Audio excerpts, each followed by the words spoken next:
Shalom e bem-vindos à Via Rápida Israel, uma frase do hebreu que significa amarás a Israel. Esperamos que vocês fiquem conosco porque nosso professor Dr. Baruch vai compartilhar um estudo expositivo da Bíblia. Dr. Baruch é professor titular no Instituto Zera Avraham, com sede em Israel. Ainda que todas as aulas no Instituto são dadas em hebraico, o Dr. Baruch fica feliz em compartilhar este estudo semanal com dublagem em português. Para mais informações sobre nosso trabalho em Israel, visite nosso site amarasaisrael.org. Fiquem agora com o Dr. Baruch e a aula de hoje.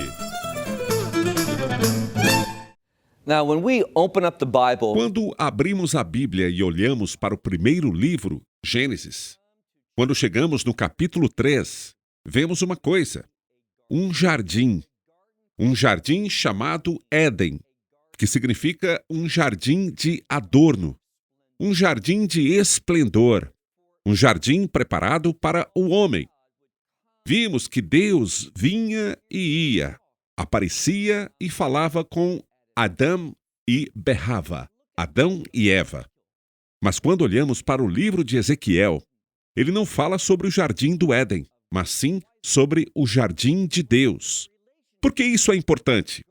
Existe uma relação, mas o jardim de Deus será melhor do que o jardim do Éden. Por quê? Porque no jardim do Éden, Deus ia e vinha, mas na Nova Jerusalém, também conhecida como o jardim de Deus, ele estará lá com o seu povo para sempre. O que faremos agora, ao entrarmos no capítulo final do livro de Apocalipse, capítulo 22, veremos que João foi inspirado pelo Espírito Santo para nos mostrar a conexão entre o Jardim do Éden e a Nova Jerusalém, o Jardim de Deus. Agora, pegue sua Bíblia e acompanhe-me enquanto começamos nosso estudo de Apocalipse, capítulo 22. Vamos começar no versículo 1. Então ele me mostrou. Aqui, de novo, vemos o anjo que está dando a João discernimento e sabedoria, manifestando-lhe aparições de coisas. E ele diz: Então ele me mostrou o rio da água da vida que, puro e claro como cristal, procedia. De onde? Qual é a palavra favorita de João neste livro? Shinetluk, a palavra trono.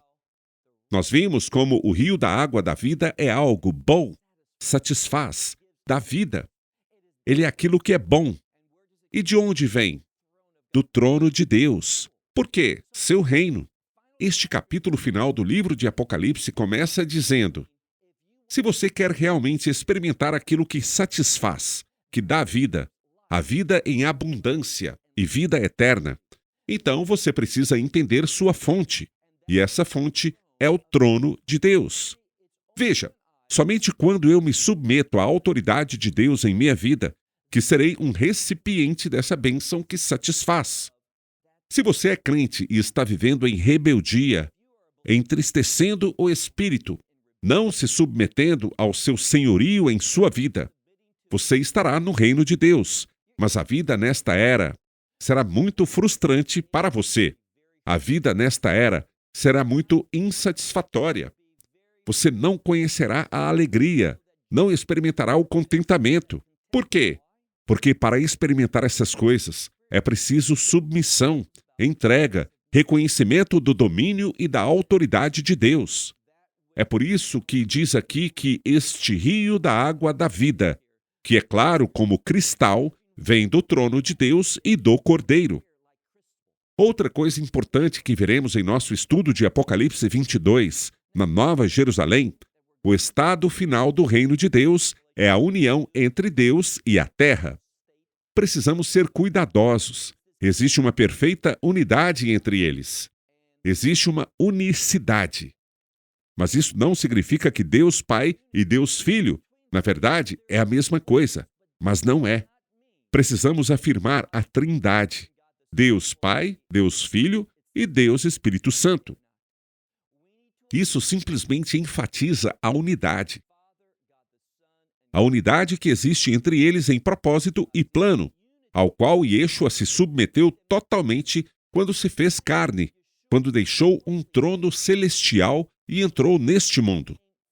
Uma das razões pelas quais ele veio foi nos mostrar o que o homem deve fazer. E o que é? Quando falamos do Filho de Deus, ou usando o seu termo favorito, o Filho do Homem, ele nos dá uma descrição perfeita, um exemplo perfeito de como devemos viver, em submissão. É daí que vem essa unidade. Lemos no versículo 2: no meio da rua da cidade, e de ambos os lados do rio, diz que estava a árvore da vida. Assim como aprendemos que não havia templo na Nova Jerusalém, o que mais está faltando neste jardim? Veremos que há inúmeras, o que chamo de pistas ou referências ao Jardim do Éden.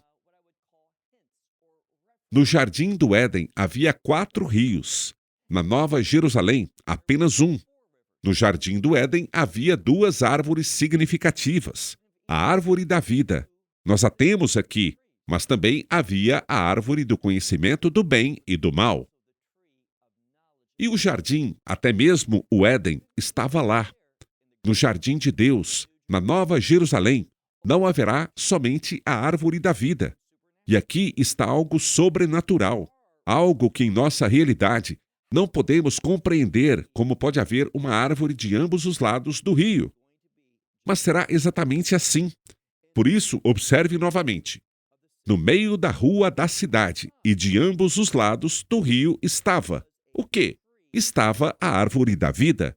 E veja só, essa árvore produz frutos. Com que frequência? De mês em mês. Por quantos meses? 12 meses. Agora, notamos uma coisa. Notamos uma conexão entre o número 12. E o que você deveria pensar? Israel. Quando estamos tratando sobre o reino de Deus, devemos pensar na frutificação de Israel. Israel será frutífero no reino. Por causa disso, as bênçãos de Deus também serão frutíferas.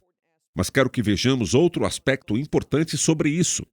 Em ambos os lados do rio estava a árvore da vida, que produz frutos de mês em mês, 12 vezes por ano, e conclui: as folhas da árvore servem para a cura das nações. Vamos agora tratar de uma verdade teológica muito importante. Sabemos que a Bíblia fala sobre lechá. O que é isso? O arrebatamento, uma palavra grega que significa ser levado ou ser arrebatado. Ela se refere ao momento em que, quando o Messias vier, haverá o toque do shofar, a trombeta de carneiro. E então os mortos em Cristo ressuscitarão primeiro. Então aqueles de nós que ainda estivermos vivos na fé, também seremos levados aos céus. E o que acontecerá? O texto diz que, num piscar de olhos, num instante, seremos transformados e teremos um novo corpo, e estaremos em estado de perfeição. Aqueles que se converterem após o arrebatamento, os que passarem pelos últimos 3 anos e meio, 42 meses, 1.260 dias, e, na verdade, 1.335 ao final, os que perseverarem estarão no reino. Mas precisamos lembrar de uma coisa: também haverá os que nascem no reino milenar, e tanto aqueles que se converteram após o arrebatamento, quanto aqueles que nasceram no reino milenar e não se deixaram levar pelas mentiras de Satanás, estarão em Nova Jerusalém, mas não terão um corpo glorificado. Somente aqueles que participaram do arrebatamento terão. Qual é a base disso? Bem, observe que diz que as nações, elas vão, o quê? Elas usarão as folhas daquela árvore, a árvore da vida. Para quê? Para a cura. Com que isso tem a ver? Com a eternidade. A cada mês, elas colherão folhas. Por quê? Para experimentar a eternidade. Há uma diferença entre o corpo de crentes antes do arrebatamento e os que se converterem depois. Agora, quero compartilhar com vocês outra verdade importante. Muitos provavelmente se lembram de quando o Messias estava indo de Betânia para Jerusalém. Era de manhã. Ele estava com fome e viu uma figueira. Ele foi até a figueira, esperando encontrar figos nela. O Messias sabe de tudo, mas ele tem expectativas. E suas expectativas são baseadas na vontade de Deus, não nos pecados do homem. Então, ele chega esperando encontrar frutos. Mas as Escrituras dizem que não é época de figos. Ele sabia disso. Porém, foi até lá, e como não encontrou nenhum, o que ele fez? Amaldiçoou a figueira. Por quê? Lembro-me de ter conversado com um grupo de crianças sobre essa passagem uma vez. E uma menininha ficou tão triste ao ver a árvore murchando e morrendo, pois Yeshua amaldiçoou aquela árvore. Ela não entendia o porquê. Talvez você concorde com ela, mas aqui está a verdade bíblica. O Messias vai julgar. As suas expectativas são as expectativas do reino. Ele não rebaixa suas expectativas às condições deste mundo hoje. Ele diz: sejam perfeitos como meu Pai Celestial é perfeito.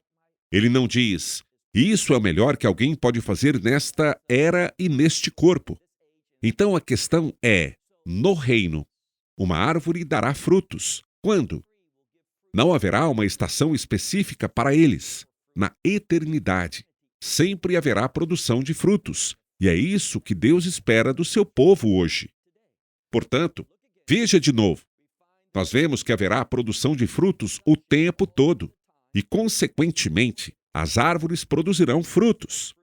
As folhas são para a cura das nações. Veja o versículo 3 que diz: não haverá mais maldição. Por quê? Você sabe. Não haverá mais pecado. Não haverá mais morte. Não haverá mais maldição. Qual é a razão para isso? Observe o meio do versículo 3. O trono de Deus e o Cordeiro estarão nela. Aqui está a chave. Não haverá mais maldição. Por quê? O trono de Deus chegou. O trono de Deus deixou os céus e veio para esta nova realidade, a nova Jerusalém. Portanto, quando nos submetemos ao governo de Deus em nossas vidas, mesmo hoje, não experimentaremos a maldição. Nós experimentaremos a bênção, a frutificação. Vamos prosseguir. Na última parte do versículo 3, sabemos o que as pessoas farão. Eles o servirão e o adorarão. Isso significa que seus servos o servirão. Versículo 4. Aqui está uma bênção. Falamos sobre a redenção. O que é a redenção? Ele será o nosso Deus e nós seremos o seu povo. Essa é a definição de redenção. Ela fala de intimidade. E aqui está outra imagem de intimidade com Deus. Diz no versículo 4, e eles verão a sua face. Esta é uma verdade importante. Por quê? Quando você fala sobre a face de Deus, se eu disser apenas face de Deus, o que te vem à mente? Se você é de origem judaica, entenderá que existe uma bênção que diz: o Senhor te abençoe, o Senhor te guarde, o Senhor faça resplandecer o seu rosto sobre ti. Essa é a bênção do Coanim, a bênção sacerdotal. Há uma relação entre ver a face de Deus e ser abençoado. O livro de Mateus fala sobre os anjos das crianças e diz que os anjos sempre veem a face de Deus. O que isso significa? Que os anjos são sempre abençoados para realizar seu trabalho, proteger as crianças. Então lemos do versículo 4, e eles verão a face de Deus, e o seu nome estará em suas testas. Qual é a bênção de Deus? O seu nome. O que isso revela? O caráter. Já falamos várias vezes sobre a relação entre a palavra nome e o conceito de caráter. Então, eles vão. O que significa a testa? Os pensamentos. Nós iremos pensar. Aqui está a bênção, quando você pensa de acordo com o caráter de Deus. Se queremos aprender a andar com Deus, somos chamados a viver de acordo com o seu caráter. E de que maneira o caráter dele é revelado para nós? De duas maneiras. O seu caráter se manifesta na vida, na obra, nas palavras e nos ensinamentos do Messias e Yeshua. E você sabe o que sabemos sobre o Messias? Ele jamais violou a Torá, jamais violou nenhum mandamento. Por quê? Por causa da perspectiva do Antigo Testamento. E essa verdade ainda se aplica a nós hoje. Só porque existe um Novo Testamento, não significa que o Antigo Testamento deixe de ser uma revelação para nós. Quando observamos os mandamentos de Deus, vemos como Deus deveria viver. o que ele faria e o que não faria se ele tornasse homem. É por isso que Jesus cumpriu perfeitamente a Torá. Ele jamais a transgrediu. Assim, vemos que a verdadeira bênção se manifesta quando refletimos sobre o caráter de Deus. É por isso que está escrito: seu nome estará em suas testas. Veja o versículo 5. Não haverá mais noite, pois não haverá necessidade de luz de candelabros nem da luz do sol. Por quê? Pois o Senhor Deus os iluminará, e eles reinarão para todo o sempre. Portanto, nesta passagem bíblica, vemos apenas boas notícias. Não haverá mais noite. O que isso significa? Não haverá mais medo. Também não haverá mais nada desconhecido. O que Paulo diz? Ele diz que chegará o tempo em que nos conheceremos como realmente somos. Essa é uma expressão idiomática que significa que teremos conhecimento perfeito. Conheceremos as verdades de Deus. Veremos as coisas de uma perspectiva divina. É disso que se trata o reino. E não haverá necessidade do sol e da lua. Se você voltar ao livro de Gênesis, capítulo 1, verá que Deus criou o sol e a lua e as estrelas no quarto dia, correto? Mas ele criou a luz quando? No primeiro dia. Então aqui, novamente, estamos voltando ao estado original de perfeição de Deus, onde ele e sua glória iluminam seu povo. E é por isso que, quando tivermos a iluminação de Deus diante de nós, seremos capazes de reinar com ele para sempre. Passemos ao versículo 6. Então ele me disse estas palavras: tudo o que temos estudado. Lembre-se, estamos no final do livro de Apocalipse. O que observamos agora? Ao entrarmos no versículo 6 de Apocalipse, capítulo 22, começamos a resumir. Estamos falando sobre tudo o que este livro de Apocalipse nos revelou. Não apenas em relação ao que estudamos recentemente, a Nova Jerusalém, mas em todos os aspectos. Observe o que ele diz no versículo 6. Estas palavras são verdadeiras e fiéis. O Senhor, o Deus, e preste atenção, dos santos profetas.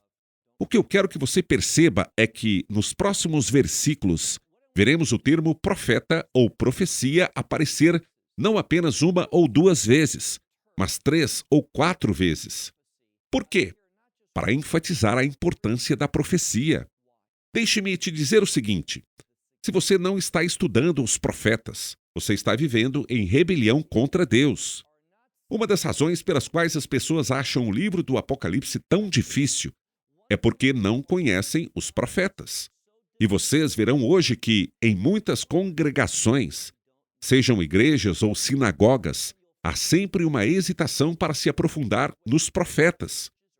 Podemos extrair uma mensagem ou ensinamento de um versículo. Geralmente, pegamos esse versículo ou alguma história dos profetas e elaboramos a partir daí. Estou falando sobre estudar os profetas, analisá-los capítulo por capítulo, versículo por versículo, e conhecer qual é a revelação dos profetas. Não é por acaso que, aqui, ao se aproximar da conclusão do livro do Apocalipse, o que ele diz?